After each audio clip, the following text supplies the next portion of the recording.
Di pinggiran kota, berdiri sebuah perkampungan kumuh yang menempel di sisi tempat pembuangan akhir. Bau menyengat, lalat beterbangan, dan suara truk sampah keluar masuk setiap hari sudah menjadi pemandangan biasa. Disinilah tinggal Raka, seorang pemuda berusia 24 tahun. Sejak kecil, Raka hidup dalam kemiskinan. Ayahnya meninggal ketika ia masih berusia 12 tahun. Sementara ibunya, Busari, kini hanya bisa berjualan gorengan kecil-kecilan di depan rumah reot mereka. Raka, satu-satunya anak laki-laki dalam keluarga itu, harus bekerja keras sebagai pemulung. Sehari-harinya ia menyusuri gunungan sampah, mencari plastik, botol bekas, dan barang yang masih bisa dijual. Dengan penghasilan pas-pasan, Raka hanya mampu membantu ibunya untuk makan sehari-hari. Meski hidup dalam keterbatasan, Raka dikenal sebagai pemuda yang baik hati, rajin, dan tidak pernah mengeluh. Tetapi di balik senyumnya, ada rasa putus asa yang sering ia pendam.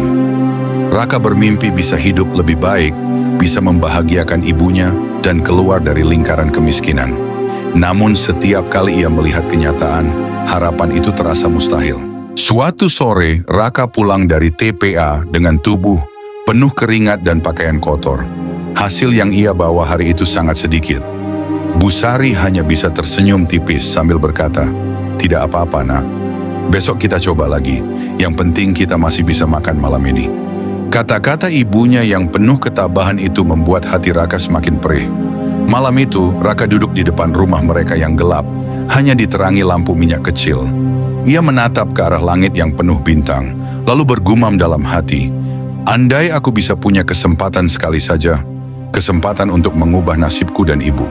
Hari-harinya tetap berjalan seperti biasa. Setiap pagi ia bangun lebih awal, berangkat ke TPA bersama karung besar di pundak. Namun tanpa ia ketahui, takdir sudah menyiapkan sesuatu yang jauh melampaui mimpi-mimpinya.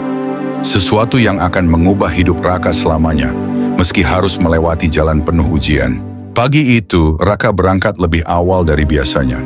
Langit masih berkabut dan udara dingin menusuk tulang. Dengan karung besar di pundak, ia melangkah ke TPA. Suara truk sampah terdengar keras, menurunkan muatannya yang berbau menyengat. Raka mulai memilah-milah sampah seperti biasa.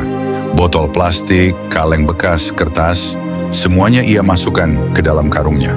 Namun tiba-tiba pandangannya tertuju pada sebuah benda besar yang tampak mencolok di antara tumpukan. Sebuah koper hitam, lusuh dengan resleting yang sudah berkarat. Dengan penasaran, Raka menarik koper itu. Berat sekali. Jantungnya berdetak lebih cepat. Ia membuka resletingnya yang agak macet. Dan saat koper itu terbuka, matanya langsung membelalak.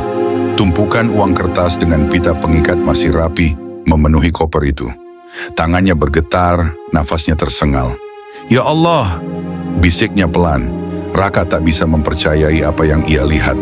Selama ini ia hanya mengais botol bekas. Tapi kini di hadapannya ada koper penuh uang. Jumlahnya tak terhitung. Raka menutup kembali koper itu dengan panik. Ia menoleh kanan kiri, memastikan tak ada orang yang melihat. Untungnya para pemulung lain sedang sibuk di sisi lain TPA. Dengan tergesa, ia menyeret koper itu dan menyembunyikannya di balik karung besar miliknya. Sepanjang jalan pulang, hatinya campur aduk. Ada rasa bahagia, ada rasa takut, ada juga rasa tidak percaya. Ia ingin segera menunjukkan pada ibunya, tapi pikirannya penuh dengan pertanyaan. Uang siapa ini? Kenapa bisa ada di TPA? Kalau ada yang mencarinya, apa aku akan dianggap mencuri? Sesampainya di rumah, Raka mengunci pintu dan membuka koper itu di depan ibunya. Busari terkejut bukan main, bahkan hampir pingsan melihat tumpukan uang itu. Dengan suara gemetar, ia berkata, "Raka, ini bisa jadi rezeki, tapi juga bisa jadi ujian besar. Kita harus hati-hati." Nak Raka hanya bisa duduk terpaku. Dalam pikirannya, ia sadar bahwa hidupnya takkan pernah sama lagi setelah hari ini. Sebuah jalan baru terbuka, tapi di baliknya mungkin ada bahaya yang belum terlihat. Sejak malam itu, Raka tidak bisa tidur nyenyak. Setiap kali ia memejamkan mata, bayangan koper berisi uang 200 miliar itu selalu muncul.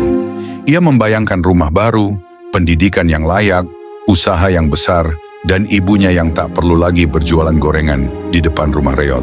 Namun rasa bahagia itu cepat berubah menjadi rasa takut. Kabar samar mulai terdengar di kampung sekitar TPA. Beberapa pemulung berbisik bahwa ada truk sampah yang membuang barang aneh semalam dan katanya ada yang menemukan koper misterius. Raka mulai merasa cemas.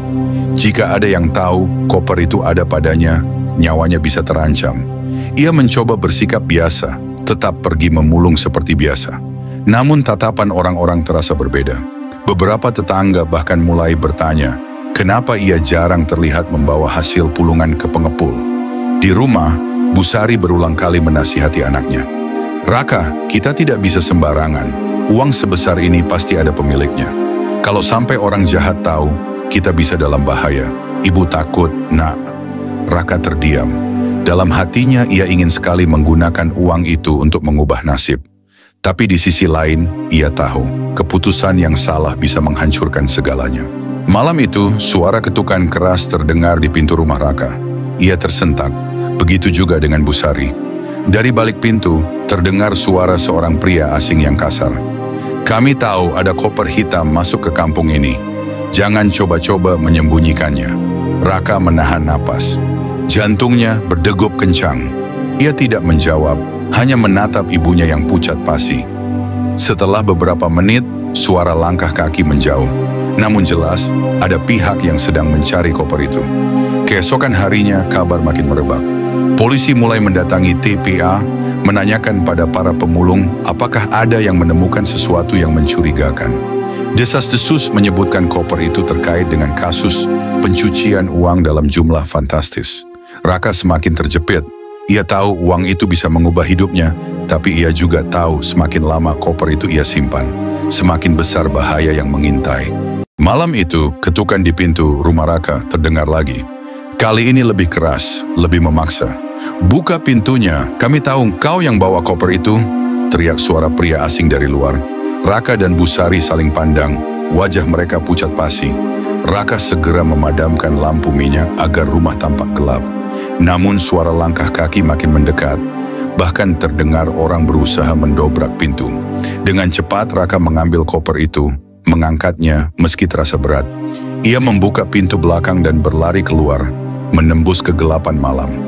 Bu Sari hanya bisa berdoa sambil menahan ketakutannya di dalam rumah. Di jalan setapak yang sunyi, Raka terus berlari. Nafasnya tersengal, keringat bercucuran. Tiba-tiba terdengar suara motor dari belakang. Lampu sorot menyinari tubuhnya. 3 pria asing mengejarnya. Berhenti, serahkan koper itu, teriak salah satu dari mereka. Raka semakin mempercepat langkahnya, berusaha kabur menuju arah hutan kecil di dekat TPA. Degup jantungnya begitu keras, seakan dada akan meledak. Inilah saat paling menegangkan dalam hidupnya. Satu langkah salah, nyawanya bisa melayang. Pagi harinya, kampung geger. Polisi memenuhi area dekat hutan kecil. Warga berkerumun membicarakan kabar bahwa ada koper misterius yang ditemukan. Raka muncul dengan wajah lelah, tubuh penuh lumpur. Di hadapan semua orang, ia menyerahkan koper hitam itu kepada aparat kepolisian. Suaranya bergetar, namun matanya tegas. Saya yang menemukannya, Pak. Saya tidak tahu ini milik siapa, tapi saya tidak ingin hidup saya dan ibu saya hancur karenanya. Bu Sari yang berdiri di sampingnya menangis haru. Keputusan Raka membuat hatinya lega, meski ada rasa kehilangan. Semua orang yang melihat momen itu terdiam. Polisi langsung membawa koper itu sebagai barang bukti. Dari informasi yang beredar, uang di dalamnya memang hasil tindak kejahatan, yang sengaja dibuang untuk menghilangkan jejak. Raka dan ibunya tidak mendapatkan sepeser pun dari uang tersebut. Namun aparat memberi mereka perlindungan dan memastikan nama mereka tidak terseret dalam kasus itu. Meski terasa pahit, beban di hati Raka seakan terangkat. Ia sadar, keputusan itu menyelamatkan dirinya dan ibunya dari bahaya besar. Beberapa minggu setelah kejadian itu, kehidupan Raka dan Bu Sari kembali sederhana seperti dulu. Rumah reyot mereka masih berdiri, gorengan Bu Sari masih dijual di depan rumah, dan Raka masih sering pergi ke TPA membawa karung di punggungnya. Namun, ada sesuatu yang berbeda. Raka kini dipandang dengan hormat oleh warga sekitar. Banyak yang salut dengan keberaniannya menyerahkan koper berisi uang 200 miliar. Padahal ia bisa saja mengambil kesempatan itu untuk memperkaya diri. Suatu sore, seorang pejabat kepolisian datang ke rumah mereka. Ia membawa kabar bahwa pemerintah dan beberapa lembaga sosial ingin memberikan bantuan untuk keluarga Raka. Mereka tergerak karena kejujuran dan keteguhan hatinya. Bantuan itu tidak sebesar 200 miliar, tapi cukup untuk membuka jalan baru, sebuah kios kecil yang bisa Raka kelola agar ia tak perlu lagi memulung. Busari meneteskan air mata haru. Alhamdulillah, nak, inilah rezeki yang halal, rezeki yang berkah, ucapnya sambil menggenggam tangan Raka erat. Raka tersenyum tipis. Ia sadar, bukan koper itu yang mengubah hidupnya, melainkan pilihan yang ia ambil. Hidup sederhana memang tidak mudah, tapi dengan kejujuran dan ketabahan, ia mendapatkan sesuatu yang jauh lebih berharga daripada uang. Harga diri, ketenangan, dan doa orang banyak.